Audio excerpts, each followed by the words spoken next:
Dalawang fracture yan. Ano guys, may pasyente tayo dito. Bata pa siya. Kaya papakita ko sa inyo. Yung arm niya, dito niya sa kamay. Ayan. Dalawang fracture niya ito. Ayan. Ayan. Isa, dalawa. Dalawa. Ayan. Paano ba ito nga? Tumalun pa sa saan. Tapos, parang maano yung kamay niya. Nadapa siya na ano.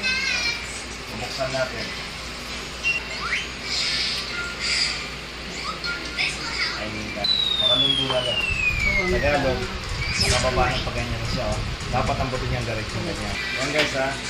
Sino mo, pababang ganyan ha. Yan pababa. Ngayon, yan. Tapang na. Tapang na.